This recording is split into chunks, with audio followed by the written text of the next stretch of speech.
Erinnya lya Mukama waffe Yesu Kristo lyebazibwe. Mukuliko eyo abava ku mirimo, mukuliko eyo abava okunoonya emirimo.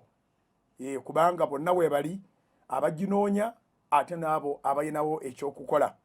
Tubakulisaayo abava mu maduuka, tubakulisaayo abava mu kikuubo, abava mu akeedi, abava mu malls ez'enjawulo, abava mu butale, abava mu bitundu by'eggwanga ebitali bimu nga munnyuse.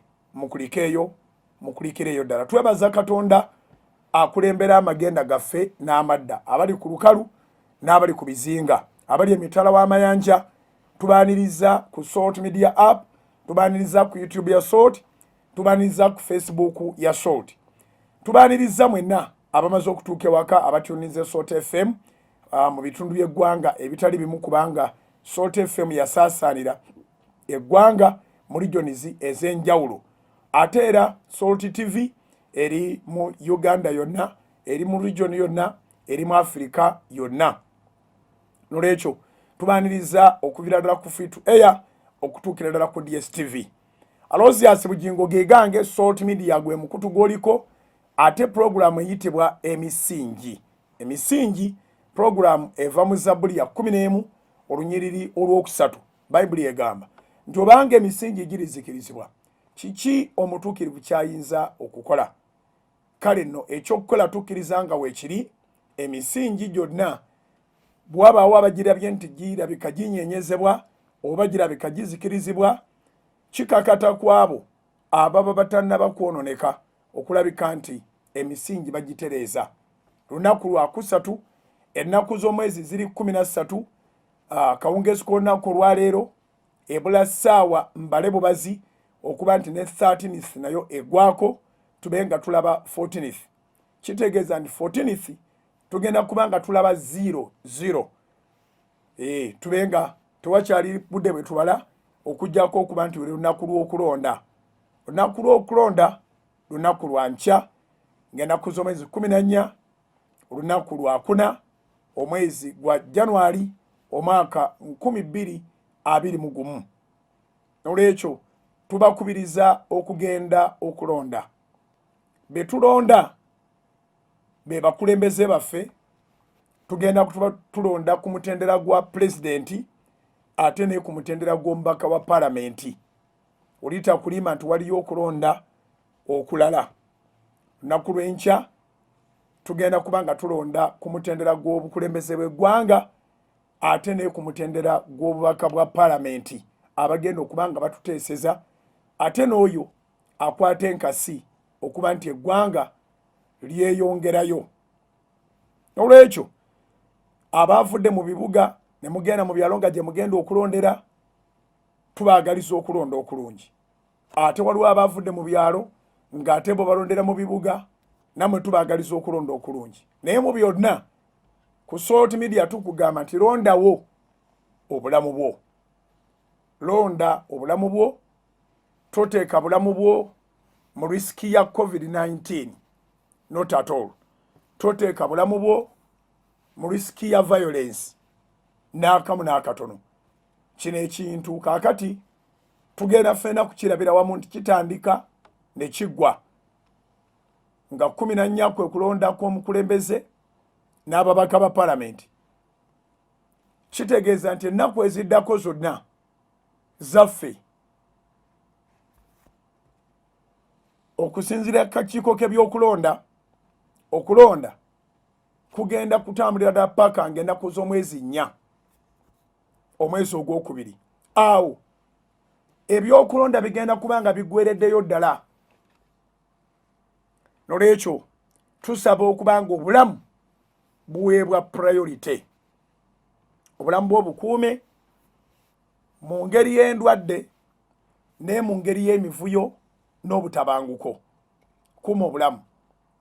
Kkiriza Katonda abeere ng'akukuuma, naye naawe kola paati yo.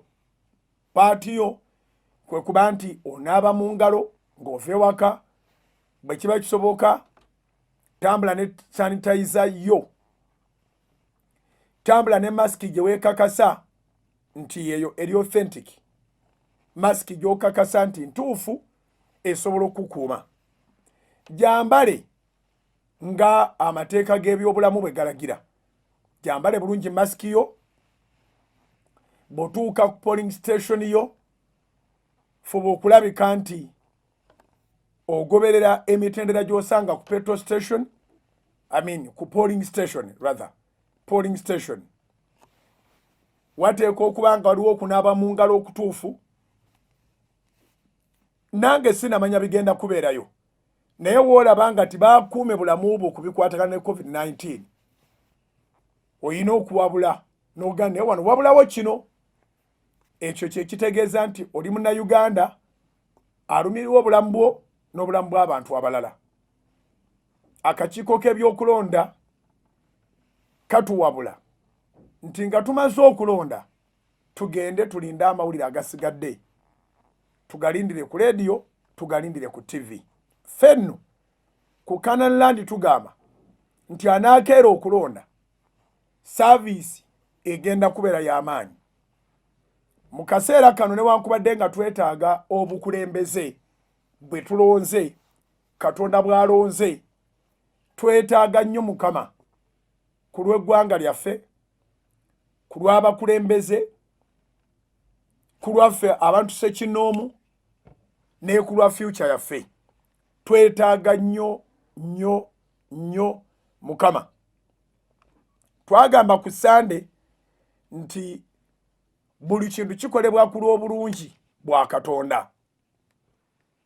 Ne tugamba nti singa sipiidi kwe twatambulira tiyafuna kulinnyibwamu nga twaliwo kyatusibamu, ne tugenda maaso n'okuba nga twasitula ekizimbe kyaffe ekya Pentagon, mukwano,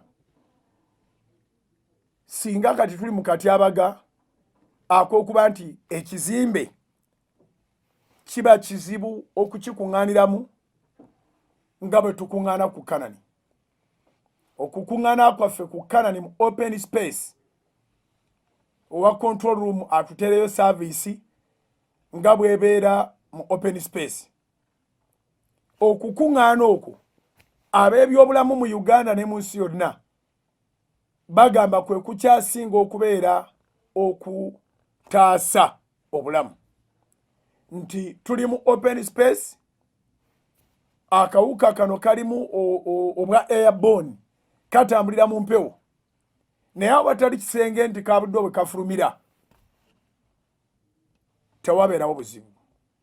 So tubeebaza nnyo mmwe mwenna abasabira ku Kanani, abalokole n'abatali balokole, kubanga eryo ettaka nga bw'oliraba lya muntu wa bulijjo, lya mukkiriza, ttaka lya Katonda.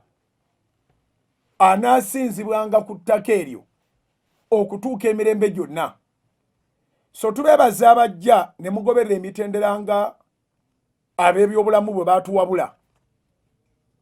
So abaana abato ne mubalekayo ewaka, ate ne mujja nga mwambadde bulungi masiki zammwe, ne mutatutawaanya wali mu kukebera ku temperature, ne mutatutawaanya wali mu kubanga musanitizingibwa, ne mutatutawaanya mu kunaaba mu ngalo, ne mutatutawaanya mu kuligestalinga. Tusobola okuwa abantu bonna rekodizi zaabwe okuva ku lunaku lwe twaggulawo mu mwezi gw'Ekkumi ng'ennaku z'omwezi 26 lwali lwa Mande. Rekodizi zonna tuzirina. Twagenda okuggulawo nga tututa emyezi 8 nga chachi eyaffe nga nzigale, naye nga tukuŋŋaana okuyita ku leediyo ate n'okuyita ku TV. So tubeebaza be twayita nammwe mu kiseera ekyo, ate era tubeebaza okuba nti leediyo ne TV byafuuka byakuleeta Katonda mu nnyumba. Mwebale abaakikwata ne mukitambuliramu okuba nti mwekuumira ku Soroti. Tekubeerako saavisi zokka, kubeerako amawulire amalungi ddala agatalina kyekubiira, kubeerako programs ezikulaga buli kintu kyonna kye weetaaga. live broadcasts eza Salt tezivuganyizika era tubakakasa nti ne ku mulundi guno munzikirize nangirire kati mu kiti kyange nga managing director wa Salt Media Group of Companies kyetutegese ogenda kirabako nga buno obudde bukedde kyetutegese ogenda kirabako nga buno obudde bukedde abasasi baffe babunye mu bitundu by'eggwanga lyonna abasasi baffe babunye mu bitundu by'eggwanga lyonna ebyuma byaffe bimutasubwa ebibanga bikutundewo ne kibanga ensiyo n'ekiraba live bigenda kubanga biri buli wantu wonna twateeseteese studios ezitayisika mu maaso ez'omutindo ddala okubanga tukubuulirirako byonna ebinaagenda mu maaso okuva ku kulonda lekunaatandika okutuuka ku EC ng'eririzinga results jukira nti Electoral Commission tena radio tena TV n'olwekyo birindire ku Salt Media birindire ku Salt FM ng'obiwulira birindire ku Salt TV nga obiraba naye bwe bunaakya n'olaba ekigenda mu maaso ku Salt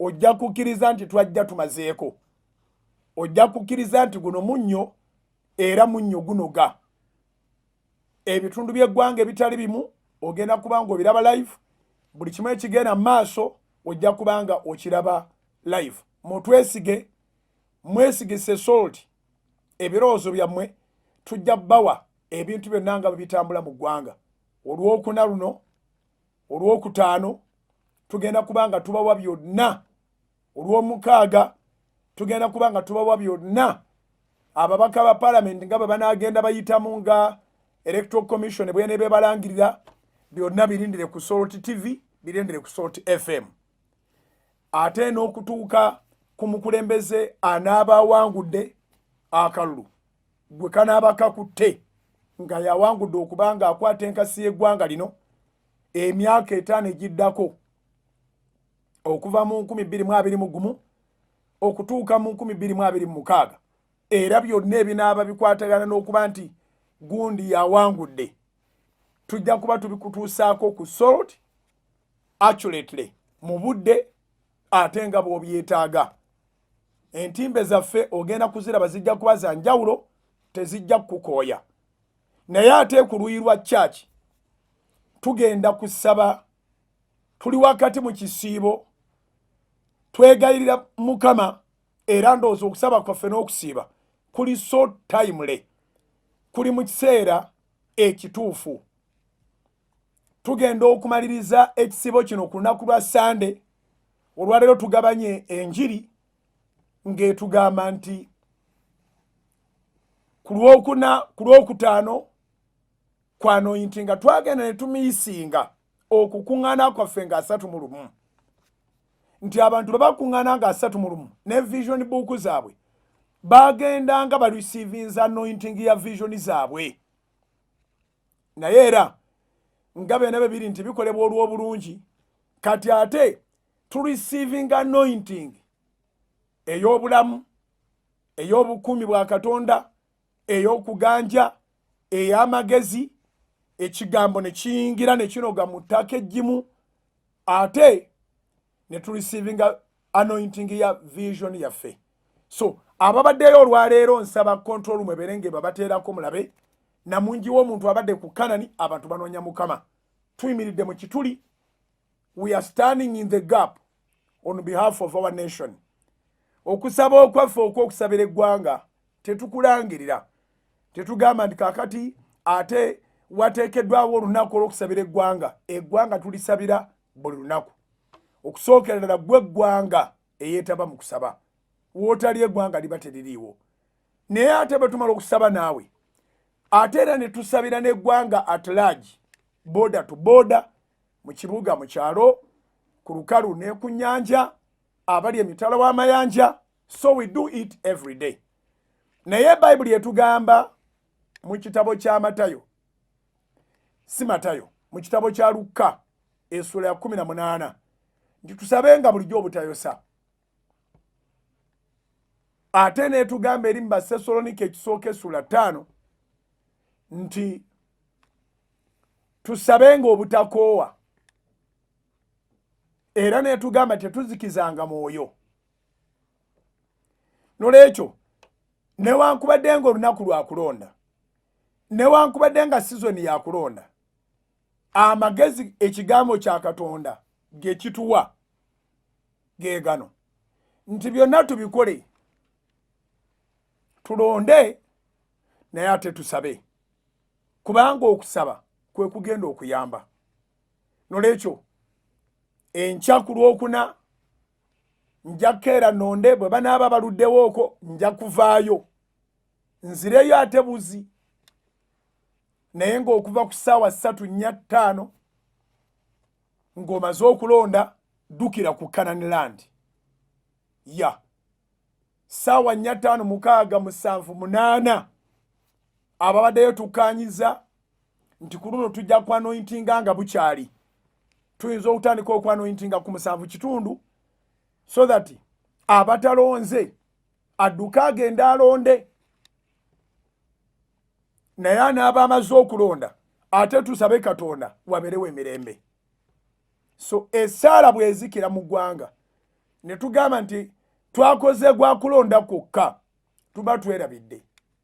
Bayibuli etugamba mu Zabbuli ya 137 Psalms 137 yegamba nti okumpi n'emigga gye Babuloni twatuula awo wansi, weewaawo ne tukaaba amaziga bwe twajjukira Sayuuni.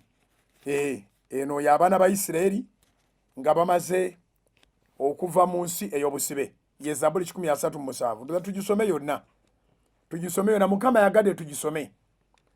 Psalms 137 egamba nti okumpi n'emigga gye Babuloni twatuulaawo wansi, weewaawo ne tukaaba amaziga. Amaziga ge baakaaba tegaali ga busibe, tegaali ga nnaku, baakaaba amaziga ga ssanyu, nga bagamba batya nti bwe twajjukira Sayuuni, ku miti egyali wakati mu kyo ne tuwanikako ennanga zaffe, kubanga abaatutwala mu busibe baatulagirira eyo okuyimba, n'abaatunyaga baatulagira okuseka, nti mutuyimbireko ku nnyimba za Sayuuni. Tunayimbanga tutya oluyimba lwa Mukama mu nsi eteri yaffe? Bwe nnaakwerabiranga gwe Yerusaalemi, omukono gwange ogwa ddyo gwerabirenga amagezi gaagwo. Olulimi lwange lwegattenga n'ekibuno kyange, bwe siikujjukirenga, bwe saagalenga Yerusaalemi. Okusinga essanyu lyange ekkalu, okusinga essanyu lyange ekkulu, ojjukire Ayi Mukama ku baana ba Edomu, olunaku olw'e Yerusaalemi abaayogera nti kisuule era n'emisingi gyakyo, gwe omuwala ow'e Babuloni agenda okuzikirizibwa. Aliba n'omukisa oyo alikuwalana ggwe nga bwe watukola ffe. Aliba n'omukisa oyo alikwata abaana bo abato, alibakasuka ku jjinja. Eno ndigibulirako olulala. Nabadde njagala Zabbuli 127. Zabbuli 127 egamba bweti nti Mukama bw'atazimba nnyumba, abagizimba bakolera bwereere. Mukama bw'atakuuma kibuga, omukuumi atunulira bwereere. Mukama bw'atazimba nnyumba, abakuumi, ulira, Mukama bw'atazimba nnyumba abagizimba bakolera bwerere. Mukama bw'atakuuma kibuga omukuumi atunulira bwerere.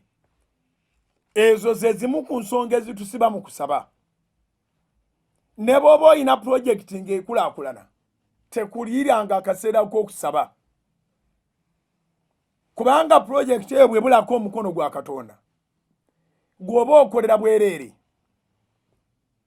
obukuumi weebuli.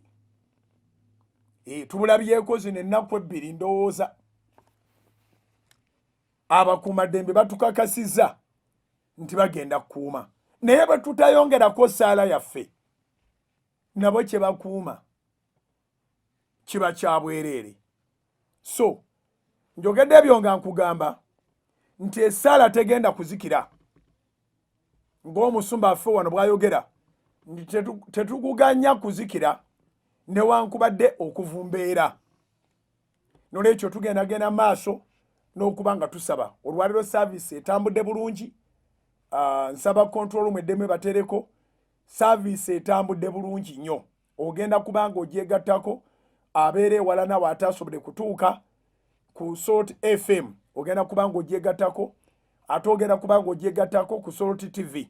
Naye ku makya tujja gikererako naye ng'atuweereddwa nnyo omukisa ku Canaan Land olunaku olwaleero. Era buli abaddeyo amafuta agatodde tufunyemu akakubakuba awo n'omusana, naye tekituganye kugenda mu maaso kubanga ku Canaan ttaka ttukuvu.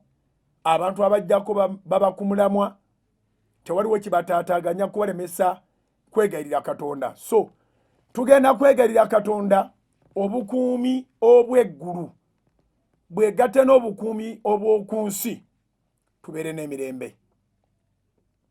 Tugenda kwegayirira Katonda nti nga tutuusa abantu bangi ku kwolesebwa kwabwe ate naffe okwolesebwa kwabwe kwaffe kubenga kutuukirira.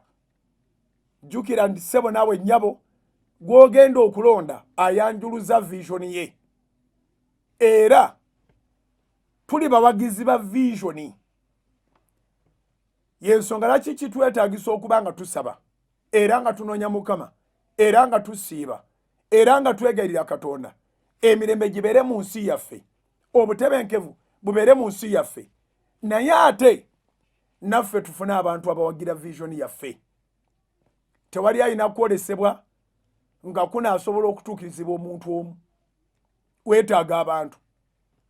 Zabbuli 24 olunyiriri olusooka lugamba bwe luti, lugamba nti ensi ya Mukama n'okujjula kwayo, ensi zonna n'abo abazituulamu.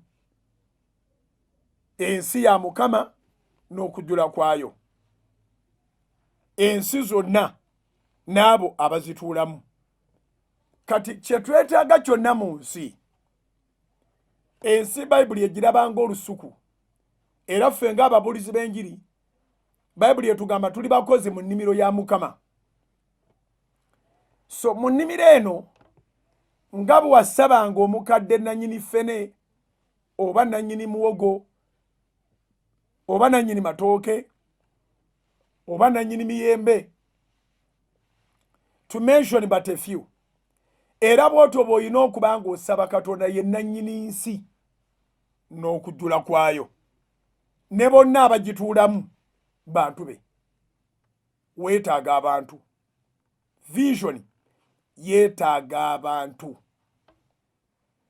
Vision yeetaaga abantu. Omuntu yenna alina okwolesebwa aba yeetaaga abantu. So mu kukuŋŋaana kwaffe tusabiramu emirembe, tulonze tugenda kulonda abakulembeze, naffe tukkiriza nti Mukama atulonze. Bw'aba atulonze, abakulembeze nga bwe kiri nti asinga abantu yakulembera, naawe Katonda akuwa abantu oleme kubeera mabega mu kya vision yo, oleme kubeera mabega mu kwolesebwako, osobole okuba nga osobola okugenda mu maaso ate ng'olina abantu abakwegattako, abakutegeera, abakwegattako abalina obusobozi, abakwegattako ba manufacturers, abakwegattako abalina kashi, abakwegattako abalina amagezi, abakwegattako abamanyi by'otamanyi, abakwegattako ng'ate bo bazzenga bakasitomazi bo. So akaseera kano tugenda kukakozesa bulungi, newankubadde nga ku lw'omukaaga tetube na kusaba ku Kanani, naye buli muntu ajja kusabira gy'ali era buli muntu ajja kusiibira gy'ali. Ku Sande ng'ennaku z'omwezi 17 lwe tugenda okuba nga tumaliza ekisiibo eky'ennaku 14, ate nzikiriza nga tujja kuba n'obujulizi bw'amaanyi ku Sande, kubanga tujja kuba tulabye nga Mukama bwe twamusaba emirembe mu ggwanga yalireeta, tujja kuba balamu.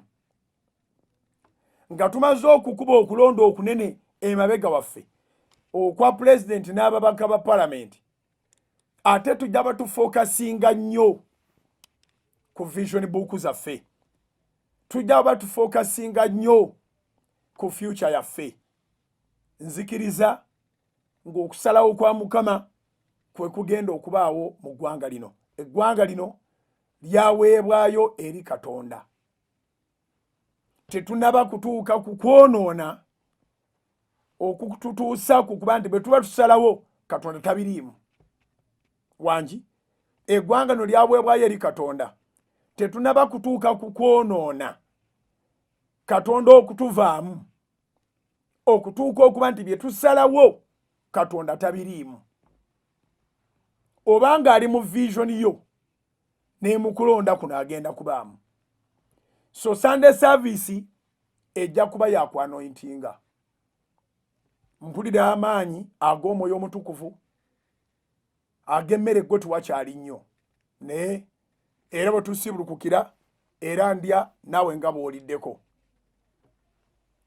Naye ku Sande abantu kababeere bameka, kijja kuba kyamaanyi okwebaza Katonda okuba nga atuwonyezza ekinywa musaayi buli muntu kyabadde atidde mu ggwanga, era tikijja kubaawo.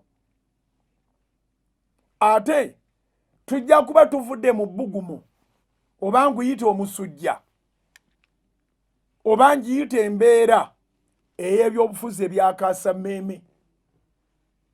Buli muntu agenda kuba nga azzaayo ebirowoozo bye ku mudaala gwe. So nga tuzeeyo ku mudaala gwaffe, twetaaga amaanyi. Twetaaga amaanyi aga Katonda. Twetaaga Omwoyo Omutukuvu. Twetaaga Kitaffe okuba naffe. Twetaaga Omwana we Yesu Omulokozi. Twetaaga amafuta. Twetaaga amafuta.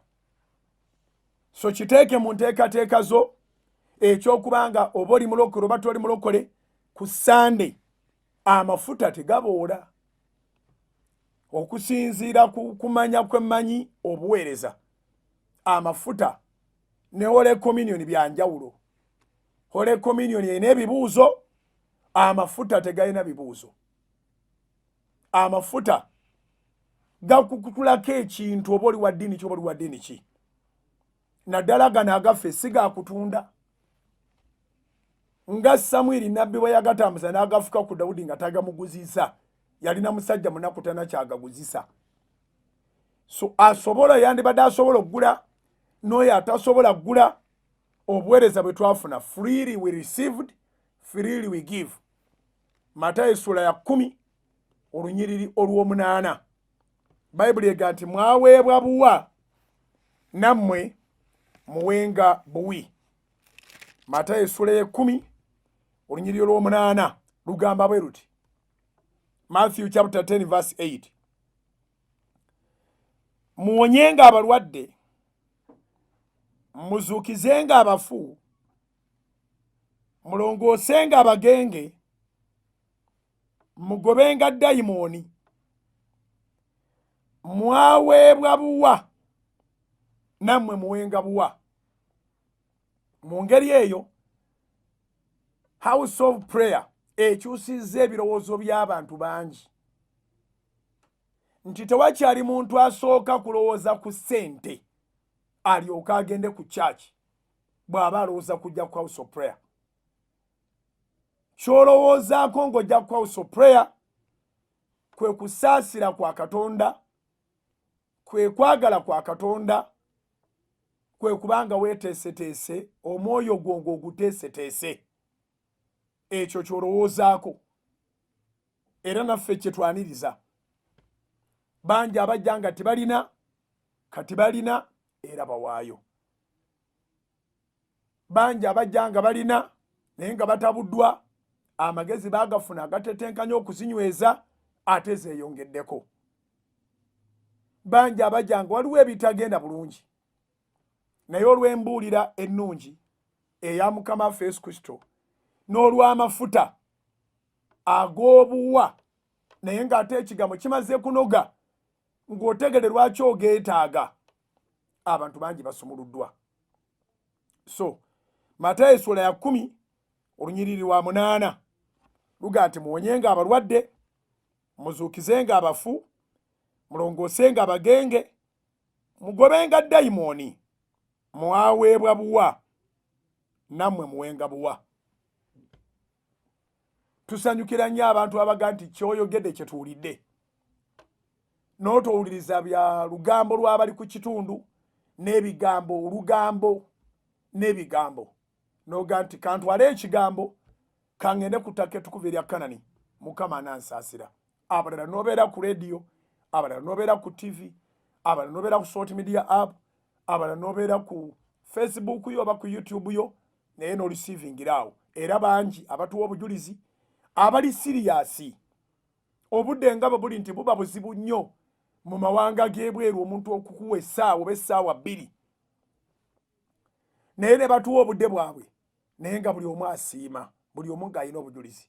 Wabawo ekigambo eky'amagezi Katonda kyateeka mu bulamu bw'omuntu bw'abeera ku social media. Nolwekyo tukukubiriza ti ne mu kulonda kuno faayo nnyo ku bulamu bwo. Oyina vision book, kitegeeza nti wawandiika ebintu si byakukola ate ofe obireke, byakukola ate obiwangaliremu, byeyagaliremu. Bayibuli egamba nti omuntu omulungi alekera abaana b'abaana be ebyobusika.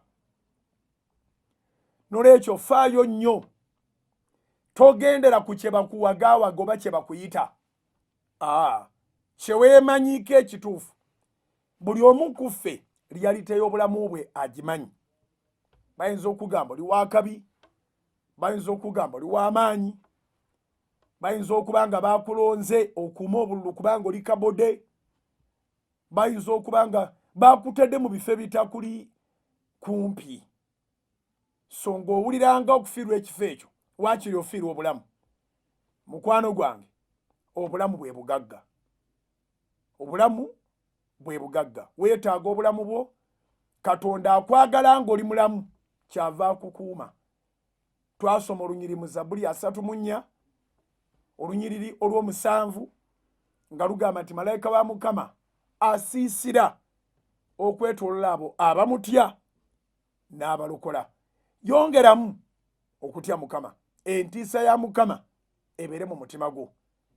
Bayibuli etugamba ku mutima ogulinga ejjinja, naye nga Katonda aguzimba mpola mpola n'aguteekako ennyama, ekivaamu n'aguzaayo ne gufuuka omutima ogw'ennyama.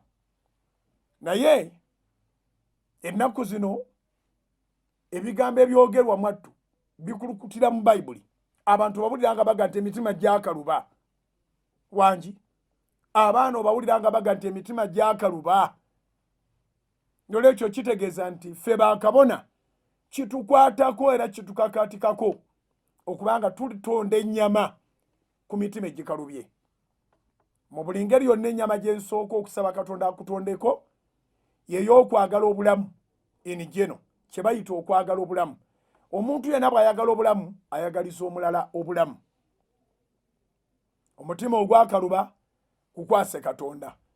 Nga mmaliriza ekitundu ekisooka mu Zabbuli eya 51 mulimu omusajja ye yamanya nti omutima gukalubye n'aguwaayo eri Katonda, nga n'okuba alowooza kukola bibi byereere. N'agamba naye ekintu kino kinondoola bulondoozi mu kwonoona mange mwe yanzaalira. So si gwe osoose okukaluba omutima naye ate solution si kugoberera mutima mukalubu oba mukakanyavu. Solution kumenyeka, solution kugonda, solution kwewaayo eri Katonda ateeke mu mutima gwo kyobadde toyinaamu.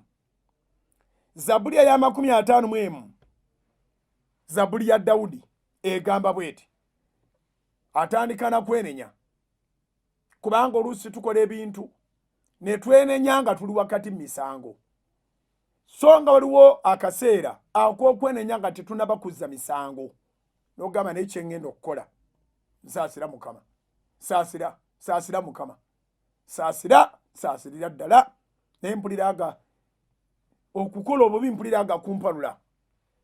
Kati Dawudi agamba bw'ati mu Zabuli ya 51 agamba nti onsaasire ayi Katonda mu kisa kyo, mu bungi obw'okusaasira kwo, sangula ebyonoono byange byonna. Teri kintu kirungi era kya bugagga nga kumanya nti oli mwonoonyi, kubanga bw'ogaana okumanya obwonoonyi bwo oyongera bwongezi kwonoona. Kye bayita okwezuula si kuzuula maanyi gokka, si kuzuula by'otalina na bikubulako byokka, naye n'okuzuula obunafu bwo. In fact, azuula obunafu bwe yeeyongerako amaanyi, kubanga ky'omaze okubikkulirwa nga kye kikusumbuwa olwana nakyo. Nzizeeyo mu Zabuli ya 51 oli ku program emisingi ku social media, ku TV, ku radio, wonna wonna. Zabuli ya 51 Zabuli ya Dawudi agamba nti onsaasire ayi Katonda mu kisa kyo, mu bungi obw'okusaasira kwo, sangula ebyonoono byange, onnaaze, onnaalize ddala mu bubi bwange, onnongoose mu kwonoona kwange, kubanga njatula ebyonoono byange, n'ekibi kyange kiri mu maaso gange bulijjo. Bassebo ne bannyaba, ekibi kirumiriza, ekibi kikwesibako ne kikubeera mu maaso go bulijjo. Gwe wekka gwe nayonoona. Ekyo kikulu nnyo okumanya nti bw'oba ogenda kujjawo obulamu bw'ogyewo si bwa kibiina kya byabufuzi oli kyabadde awagira. Obulamu bw'ogyewo bwa Katonda yatonda omuntu, newankubadde nga sisitimu esobola okuteeka mu kuvunaana kwayo, naye okuvunaana kwayo osobola n'okusinga ng'obujulizi bubuze, naye yatonda omuntu tabulwa bujulizi. Eriiso lya Mukama abamu kyebava baliyita liiso ddene, kubanga buli kimu akiraba. Kati kirungi nnyo era kikulu nnyo okumanya nti okwonoona oba oyonoonye ku Mukama. Dawudi kyava agamba mu Zabuli 51 olunyiriri olwokuna nti gwe wekka gwe nayonoona, n'enkola ebiri mu maaso go, wulira, n'enkola ekibi mu maaso go. Obeere omutuukirivu bw'oyogera, osinga omusango bw'osala. Laba, nze natondebwa mu bubi. Olunyiri olwo lusinza okuntwalayo, mpozi n'olw'ekkumi, olwokutaano n'olw'ekkumi ze zisinza okuntwalayo. Laba, nze natondebwa mu bubi, ne mu kwonoona mmange mwe yanzaalira. Laba, gwe oyagala eby'omunda eby'amazima, era mu mwoyo ogutalabika onommanyisa amagezi. Ontukuze ne zoobu, nange naaba mulungi. Onnaaze, nange naaba mutukuvu okusinga omuzira. Ompulize essanyu n'okwesiima, amagumba ge wamenya gasanyuke. Okisse amaaso go mu bibi byange, osangule ebyonoono byange byonna. Kati olw'ekkumi ndutuuseeko Zabuli 51 lunyiri lwa 10.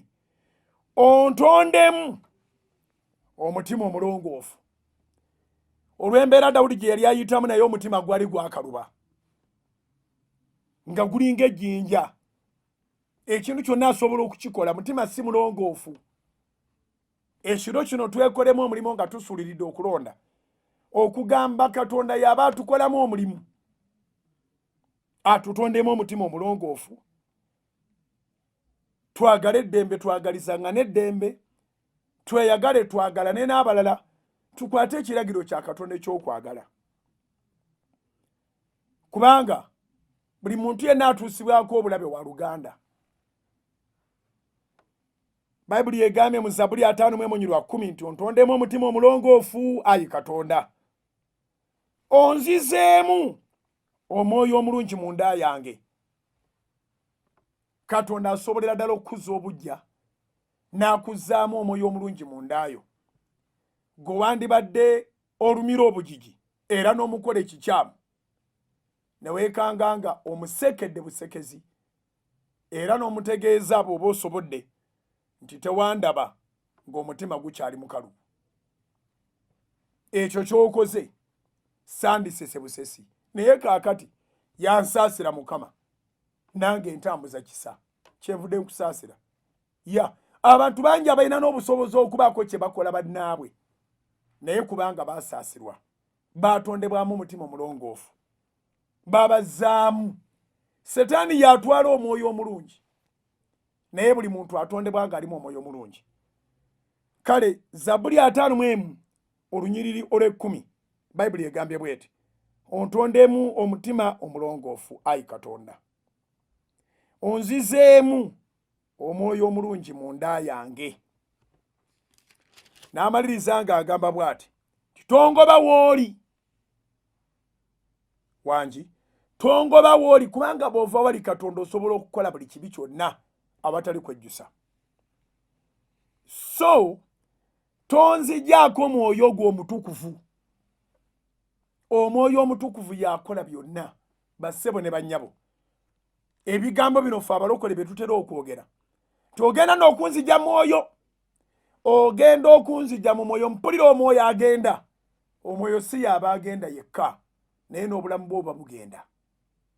Kati Dawudi atugambye bw'ati asaba essaala ye n'agamba mu Zaburi 5:11 titongoba w'oli.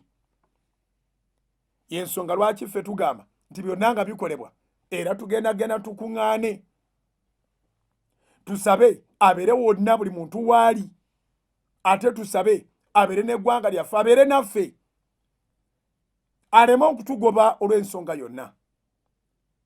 Zaburi 5:11 agatongoba w'oli so tonzigyako mwoyo gwo omutukuvu.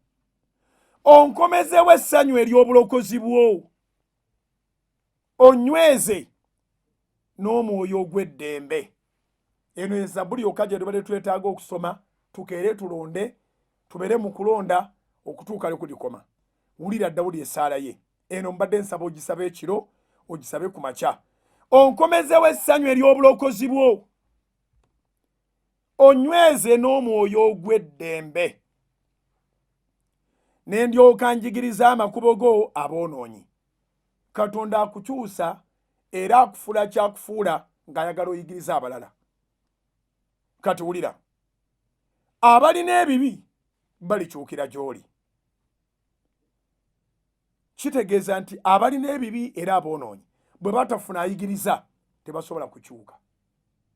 Newankubadde ng'ayigiriza ku kibi anyiiza kubanga abaleese ekitala kulongoosa.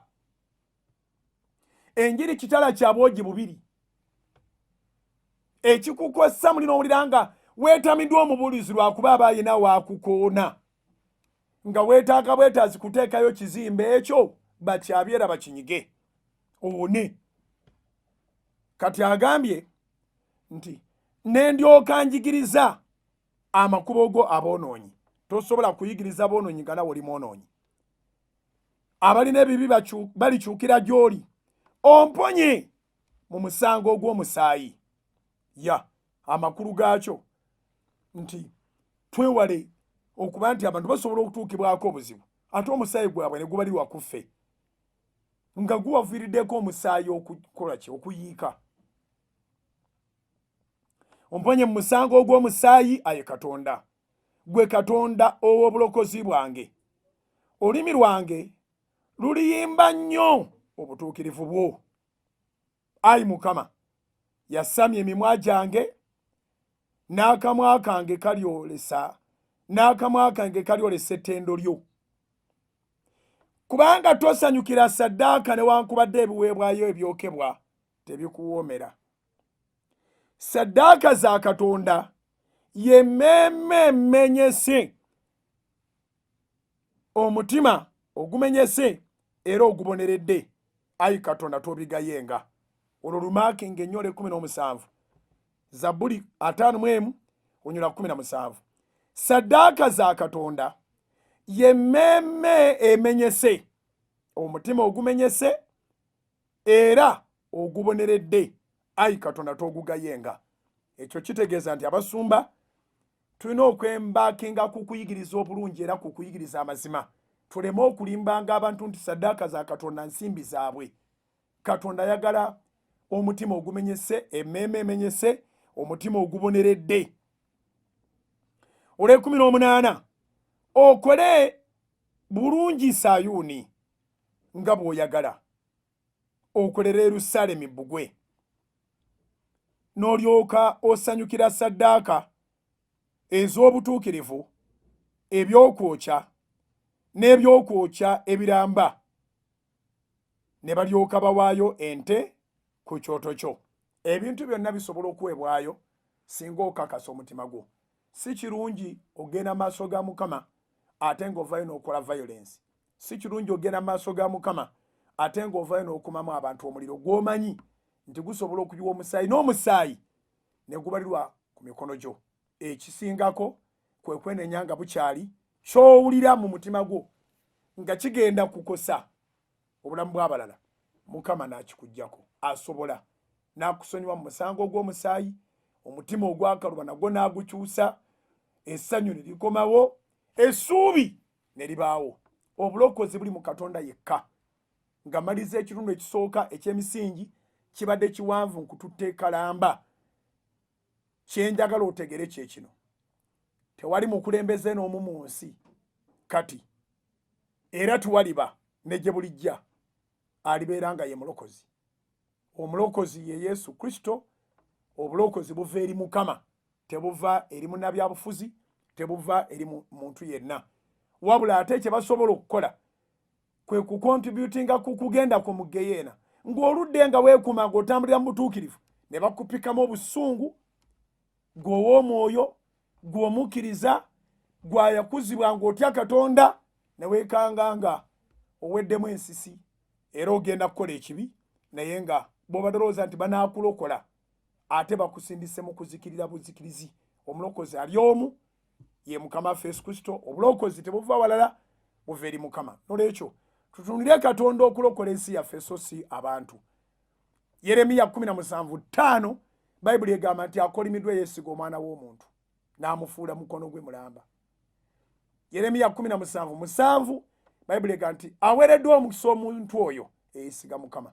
Twesige Mukama ku lw'obulokozi, si kwesiga bantu abasobola otusindikayo ffe tufe mu linnya ly'obulokozi.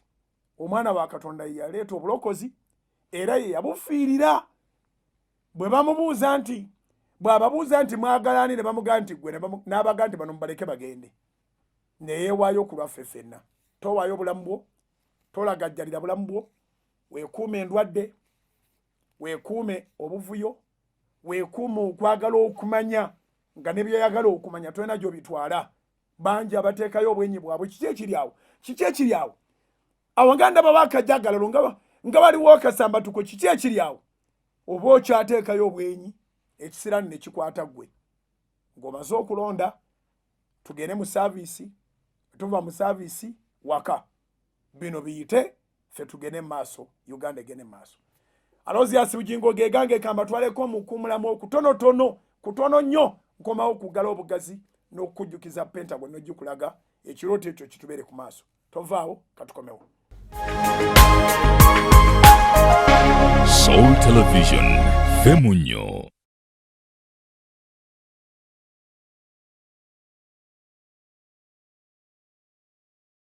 mukulikeeyo mu kalango kaffe ako era mwebale nnyo mwebalire ddala abajjumbira okugenda mu Central Bank okuteekayo tithes zammwe ku akaunti ya House of Prime Ministries International, okuteekayo offering zammwe ne support, okuteekayo eza Pentagon. Mwebale nnyo abagenda mu Absa Bank mu matabi gaayo mu ggwanga lyonna bwe muba mutuuse n'owayo ekimu ky'ekkumi kyo kwega n'otambula nga okola nga Dawudi bw'agamba nti ontondemu omutima, kubanga guba mutima okubanga oyagala Katonda era ng'okwata ku bibyo n'owaayo eri Katonda, guba mutima. Ekyo tukyebaliza Mukama kubanga mukikola bulungi ddala. Njagala tugendeko katono mu pulani ya Pentagon. Tusigazaawo obudde nga bwe ngambye tukomawo kuwumbawumba, mbeebaza ekisiibo era mbasaba tugende mu maaso. Ensonga akaakati tulina ozisindika ennyo mu maaso ga Mukama kubanga ziriko eggwanga lyaffe, naye gye bujja ate tugenda kubanga tukwata ekirabo ssemalabo kye bayita Pentagon, ennyumba ya Mukama ku Canaan Land, okuli parking amatiribona, parking amawanga gye gajjanga okujjagala ambule nga ya church. Pulaani buli muntu ekyamunyenyesa mutwe, yeeyo pulaani ya Pentagon, yeeyo pulaani ya parking. Tetuyina budde leero buwerako, naye tuddemu twetegereze.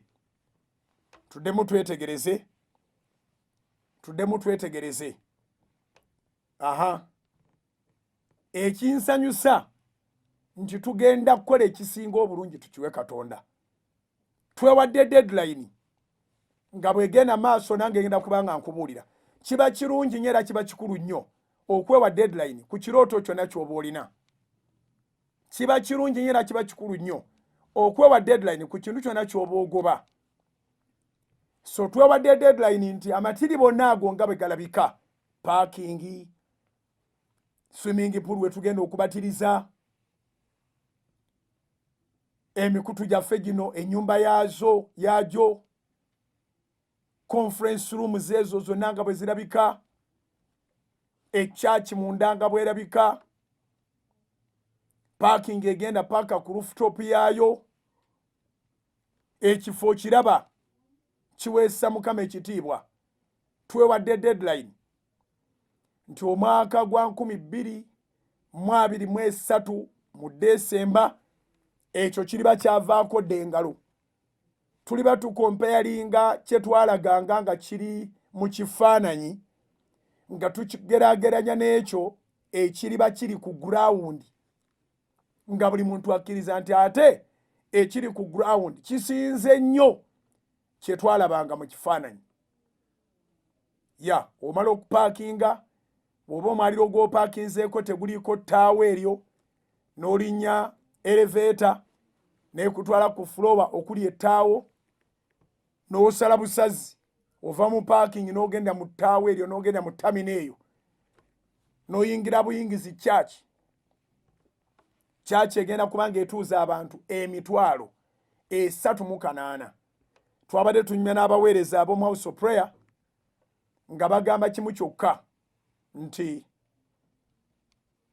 twandibanga tuyinza okutuuzanga 380 emirundi 3, nga bagamba Musumba kasookedde ogaana okukola service ezisukka mu emu, kuno waakiri zinaabeera 2 kubanga eri abagenda okubanga nga bavudde mu mawanga nga bazze okusinza Katonda waffe, so nga beetaaga service tetusobola kumanya muwendo, ate nga waliwo ne bannayuganda abagyezimbira nabo nga beetaaga service. Ne mbagamba okay, naye tetujja kukola ezo service za cap tusobola okugamba nti okuva ku ssaawa emu okutuuka ku ssaawa 7 eyo service emu oba 8, ate okuva ku ssaawa 8 n'ekitundu okutuuka ku ssaawa 12 n'ekitundu oba okutuuka ku ssaawa emu oba 2, kubanga tukiriza nti n'abali mu area bonna nga boolaba pulaani bweri nabo twabalowoozezzaako ebizimbe ebyo byolabaawo wagenda kubeera hotels ez'amaanyi. Abavudde wala tuyinza okuga nti abava ewala be banaabeera mu saavisi ey'okubiri, kubanga ne bwe tubata bagenda mu hotels ezinaabaziriraanyeewo. Halo, Uganda eyina kyegenda okusabukulula. Weetaaga kubeera kitundu ku kyo, teweetaaga kubeera bali waakyo. Obudde tubuyingiddemu katonotono, kambalekere programu ey'amawulire ga Salt TV amanyuvu ddala, era kambalekere programu ku Salt FM lindirira. Alozias Bugingo gegange, nsayininga out nga bw'olaba ekizimbe ekyo, nga bw'olaba pulaani eyo, nkusabira omukisa obeere kitundu ku yo, abantu bawaayo, tujja kulangirira ssente zonna ze twakakuŋŋaanya ku Sande ya anniversary yaffe nga 24 January. Ye Sande eri maaso. Tujja kuwayo Thanksgiving yaffe, tujja kubalaga byonna nga bitambula, naye kati twagambye nti mu programu y'emisingi tugende nga tugenda maaso n'okusabukulula okwolesebwa kuno okunene. Buli muntu abeere ng'akutunulako kikuyambe okusitula okukkiriza. Obanga Bugingo ne ttiimu balina okukkiriza okwo, tewali kigaana kukkiriza ne famire yo. Sigala ku Salt FM ne Salt TV, Salt Media yonna tovaawo. Mukama akuwa omukisa. I still say happy new year. Tomorrow is election. Genda olonde Mukama nga bw'akulungamya. Tovaawo.